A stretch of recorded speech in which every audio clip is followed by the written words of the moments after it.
While this generation has brought us many great games, it also brought us several games that failed to live up to expectations. In this video, we'll be taking a look at the top 10 most disappointing games this generation so far. Let's get right into this. Number 10, Street Fighter V. Street Fighter V has the issue several games this generation seem to have had, and that's charging $60 for a game with too little content. Mechanically, Street Fighter V is actually a decent game. Gameplay is fine, visuals are good. At launch, the game did have some online issues, but that has been mostly remedied. It just goes back to too little content, and with Street Fighter V, it was to the point of being unacceptable for a fully priced retail game.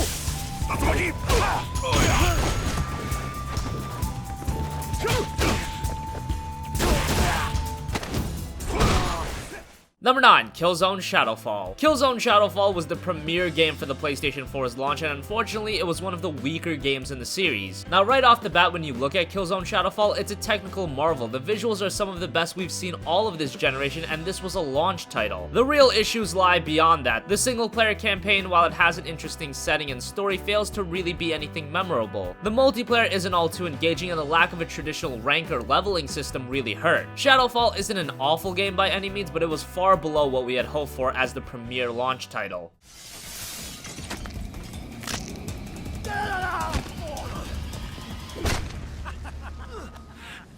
I'm not as easy to kill.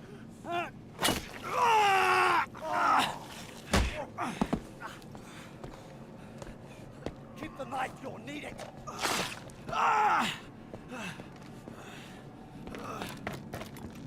There! On the platform!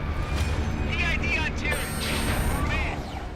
Number 8, Evolve. Evolve is another game just like Street Fighter V where it's $60 and the content in the game just doesn't justify it. The game itself is actually enjoyable at first, but the lack of content makes the replay value almost non-existent. Worst of all, with Evolve, they had the audacity to release a ton of DLC, content which probably should have been in the game in the first place. Now that Evolve has gone free to play on PC, obviously it's a lot easier to recommend, but at launch, you just couldn't give positive remarks about the game.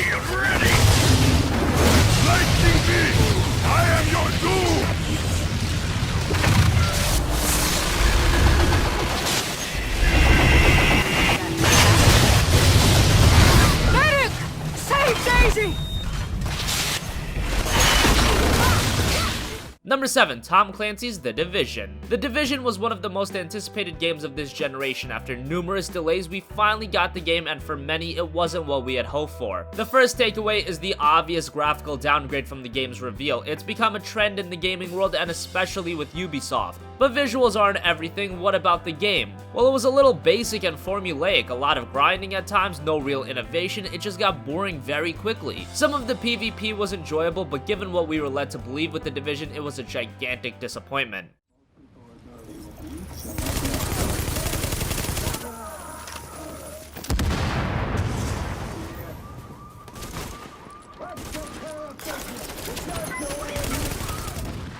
Number 6, Homefront The Revolution. The first Homefront game was one of the sleeper first-person shooters of last generation. It had a very unique setting and storytelling. The game wasn't perfect, but there was a lot of potential there. Out comes Homefront The Revolution, now in an open world, because that's the cool thing to do. Take any franchise you can find, drop it into an open world, it'll surely fix it, right? No, that didn't happen with Homefront The Revolution. From gameplay issues to technical issues, which were really bad by the way, frame drops, stuttering, glitches, etc. The story wasn't nearly as captivating as the first game, and unfortunately, Homefront The Revolution will probably close the door on any future titles, which is a shame because there was something salvageable with Homefront, but alas, The Revolution was not a good game.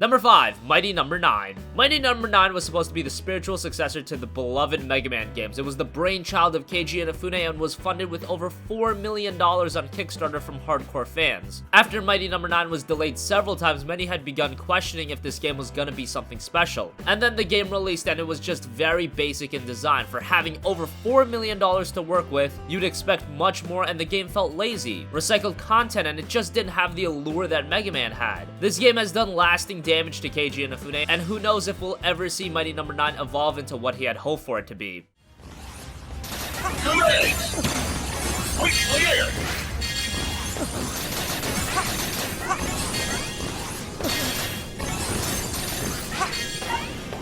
Beck, we've no time to waste.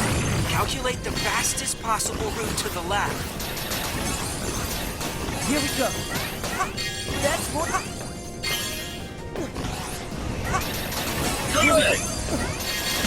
Here we go. Number 4, Assassin's Creed Unity. Assassin's Creed is a controversial series. Some love it, others think Ubisoft has milked it to no end and it's gotten stale. However, the franchise has always been relatively consistent. The majority of games are very good and you know what to expect. Assassin's Creed Unity, on the other hand, was a horrible game. The majority of the issues are on the technical front, from a horrendous frame rate, glitches, bugs, you name it, it was all in Unity. And even if you remove all of the technical issues, this was still the weakest game in the series. The story and characters were uninteresting, and compared to the previous year's game in Assassin's Creed 4 Black Flag, it just wasn't up to par.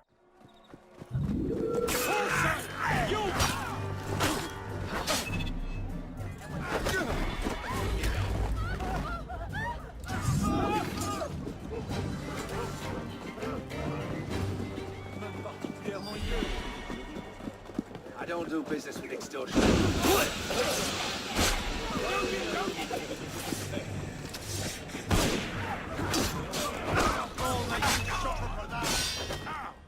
Number 3, The Order 1886. The Order 1886 was Ready at Dawn's first console AAA game, and just like Killzone Shadowfall, from a graphical perspective, it's absolutely phenomenal. This is one of the best looking games you'll ever see. The setting is also very unique, an 1886 alternate history that follows the Knights of the Round Table as they battle to keep the world safe. Problems, however, are abundant. The game can be completed in around 4 to 5 hours and it has very limited replayability, and that's just not gonna fly for a game that was fully priced. The gameplay was very blasé, quick time events galore, and generic cover-based shooting. There's a lot of potential in The Order, and I hope we see a sequel, but as a standalone experience, The Order 1886 wasn't good. Rebel down! No!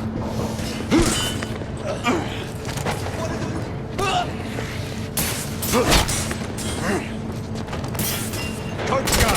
Far end! Targets down! Reloading!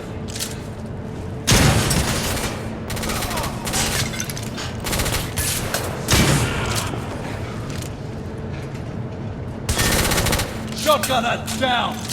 Clear!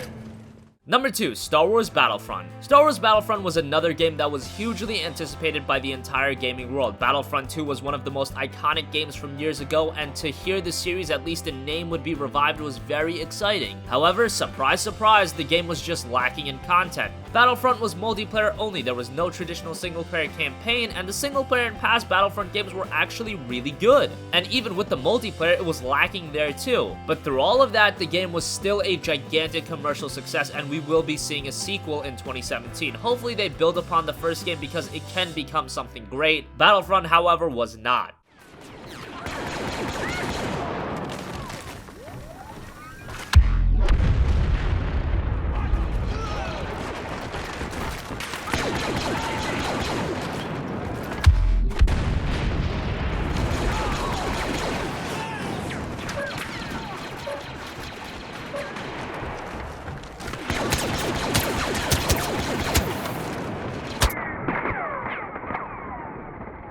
Number 1, No Man's Sky. No Man's Sky was announced in 2013, right after the PlayStation 4 was launched, and it instantly became one of the most anticipated games. Open world games had already been gaining popularity, and No Man's Sky was supposed to be an open universe game with 18 quintillion planets to explore. It just sounded insane. And 3 years after the announcement of the game, we finally got to play it. And it wasn't what we really expected. Limited multiplayer, there's a lot of content, but not a lot of unique content, and then we have the technical issues. On PC, the game is an absolute nightmare. Even with higher end rigs, people were struggling to maintain a steady 30 FPS, let alone 60. The PS4 version wasn't anything better, it was chugging hard there too. Hopefully through patches and updates, the game will be refined and upgraded through the years, but as of now, the game is a colossal failure.